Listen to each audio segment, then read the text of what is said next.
नमस्कार। मैं मोहन हरकरे। आज मैं एक नया विषय लेके आया हूँ। बहुत ही इंटरेस्टिंग है। ज्योतिष शास्त्र में तर्कशास्त्र का प्रयोग कैसा करें। देखो, फिर बताता हूँ। ज्योतिष शास्त्र में तर्कशास्त्र का उपयोग कैसा करें। इंटरेस्टिंग है। देखो, अभी ये एक अलग विषय है। एक बात याद रखना कि ग्रह, राशि और भावफलित यह बहुत अलग अलग स्वरूप लेते हैं।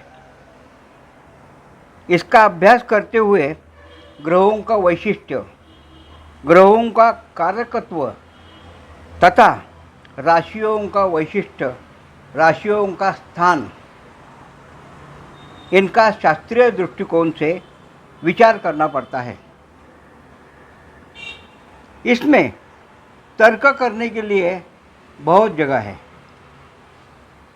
लेकिन याद रखना कि ज्योतिष शास्त्र का मूलतः जो नियम रहते हैं उसके आगे तर्कशास्त्र नहीं जाना चाहिए। तर्कशास्त्र आगे नहीं जाना चाहिए। अब देखो, ये कुंडली और ये सब भावस्थान देखो, ये पहला है वो प्रथम स्थान बोलते हैं उसको। इससे अपना स्वरूप, आदमी का स्वरूप मालूम हो जाता है।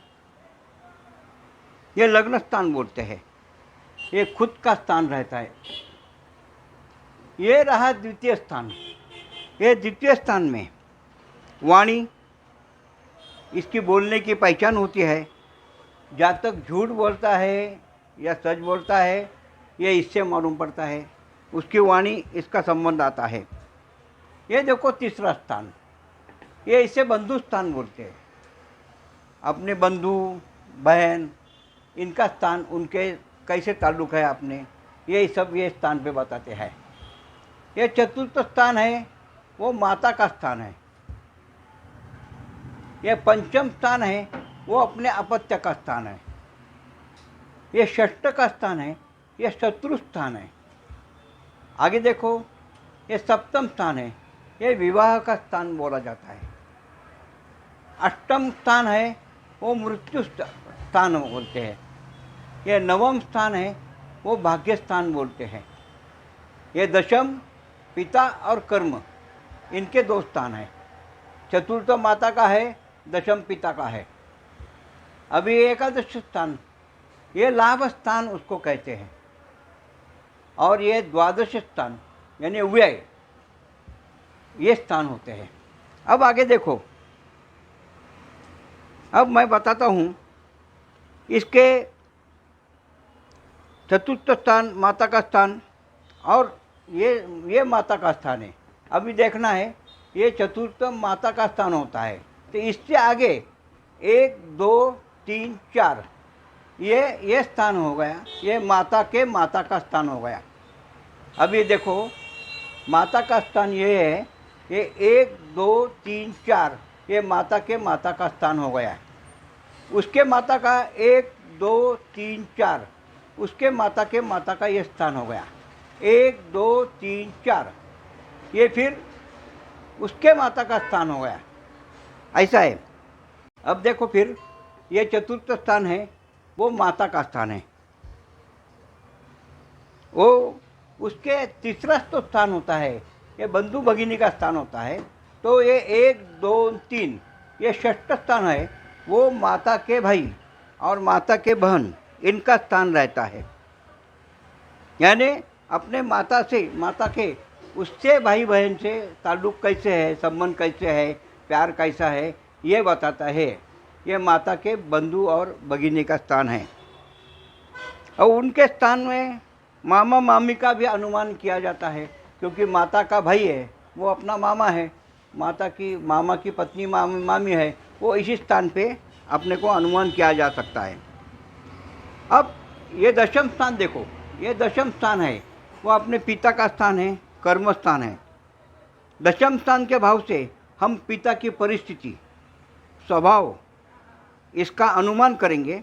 और देखो, दशम स्थान से तीसरा स्थान, दशम स्थान से तीसरा स्थान, यानी 1 2 3, ये दशम स्थान से तीसरा स्थान है, वो अपने पिता के भाई और पिता की भगिनी, इनका ये स्थान है, यानी अपने चाचा और बुआ फूफी, इनका स्थान है। ये इसका अभ्यास इसी से हो सकता है। अब देखो सप्तम भाव, ये सप्तम भाव विवाह का है, यह पत्नी का स्थान है। अब इस स्थान से पत्नी की बीमारी, वो पत्नी की बीमारी देखना है तो सप्तम से षष्ठ भाव देखेंगे।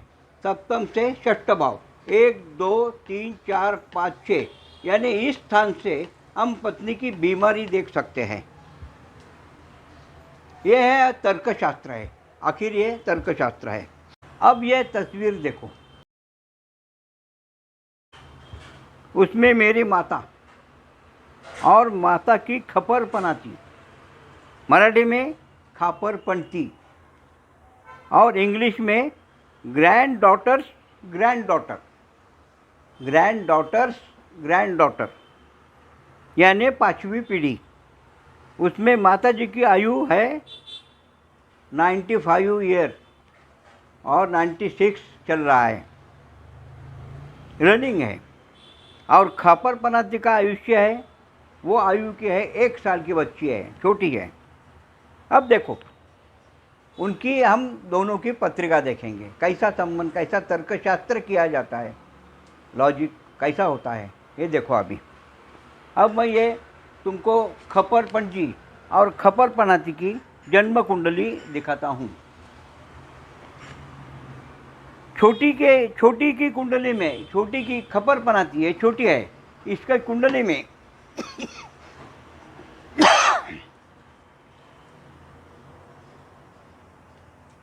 कर्क लग्न है, कर्क लग्न है, ये 4 का आंकड़ा है, इसका है कर्क लग्न है।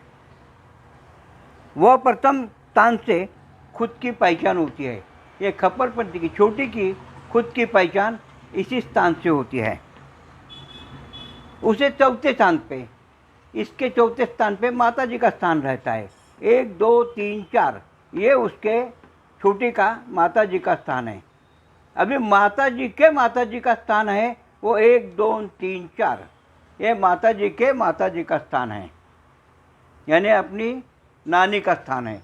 उससे 1 2 3 4 अगर ये देखो तो नानी की माँ, उसका स्थान है, और उसी स्थान से 1 2 3 4 ऐसे स्थान पे आते हैं, तो ये स्थान आता है खपरपणजी का स्थान आता है।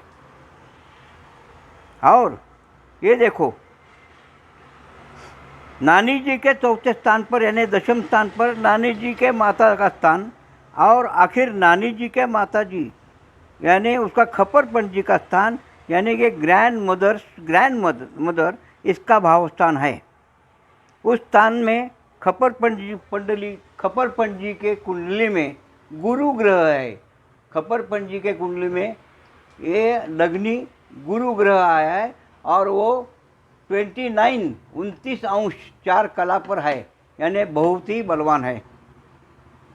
देखो, और खपरपनाती के इधर वो चौथा स्थान है, ये कर्क राशि है, उसका स्वामी है चंद्रमा। वो चंद्रमा और गुरु दोनों का अच्छा जमता है, दोनों ही मित्र ग्रह है। इसी प्रकार से हम कुंडली में, और इसका गुरु जो है ये खपरपनाती का, वो उसका गुरु भी 27 अंश पे है। दोनों का ही गुरु बलवान होता है, और गुरु से अपना भाग्य, अपना आयु मर्यादा गुरु से ही बनती है। तो देखो, आखिर मैं ये बात कहना चाहता हूँ कि ये तर्कशास्त्र है। तर्कशास्त्र और ज्योतिष शास्त्र एक साथ हम उसका उपयोग कर सकते हैं, लेकिन कितना उपयोग करना, जितना अनाज में नमक होता है उतना ही उपयोग तर्कशास्त्र का ज्योतिष शास्त्र में करना है। ये मत भूलो, है ना ये इंटरेस्टिंग बात। नमस्कार।